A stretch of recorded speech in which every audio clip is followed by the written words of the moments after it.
Ndaimbava makasika ny fanabeazana kosa tsy mbola tafapetraka ny sefisisiko vaovao izay tokony ho tendrainy avy amin'ny ministeran'ny fampianarana any Betioka Atsimo raha ny fanampavao azo avy any an-toerana. Ny fanampavao ihany moa nafantarana fa toerin'ireo ray aman-dreny sy ny mpanabe any an-toerana ny fanoloana ny sefisisiko teo aloha.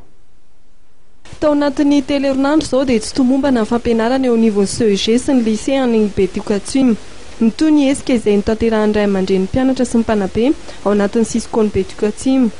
Seken'izy ireo ny fanovana mandritra ny vanim-potoana fianarana ny sefisisiko any an-toerana. Zahay moa zany mahatonga anay manao zao fihetseketsehana zao moa zany ho fanoheranay zay décision navoakin'ny ministre de l'éducation nationale.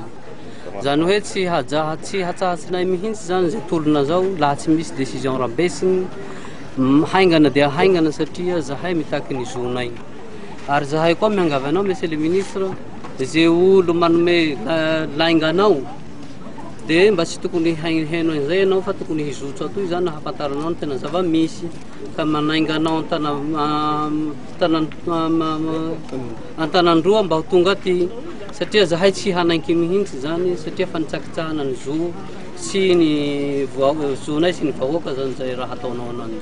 Ampianara zany nanapa-kevitsy zany zahay manifestant fa vohana zany le bureau satria mba andehana le mba service minimum zany no atao e. Fa ny sefisisiko zay taloha sy le vaovao tsy kenay handray ny position mandrapisy ny décision du ministre. Tena misy tokoa le problème ary mbola tsy misy vahaolana hatramin'ny nanombohany zay nandehanany DRN taty tamin'ny 8 mars. Lasa teo izay nanolotra ny décision ny sefisisiko teo vaovao ka amizao le tolona ary manainganao monsieur le ministre fa mbola tsy mivaha ny tolona hatramizao fa mbola mitoy satria mbola tsy misy mangirana efa natao hiana lefa ny négociation entre ny manifestants sy ireo délégation ny ministère izay tonga taty nefa hotrany tsy ny raharahainy zareo ary zahay koa zany mahatsapa fa izao tolona ataonao izao dia fikatrahana ny tombontsoa ny zanakay. Raha ny vaovao voaray dia misy ny kolokolo ao anatin'ny tiraray ity izay lasa mihitatra ao Beza amin'izao fotoan'izao ny hesika miandry ary miantso ny sin'ny fampiresahana amin'ny taleparitra ny fampianarana any an-toerana amin'ny mpanao fihetsiketsehana.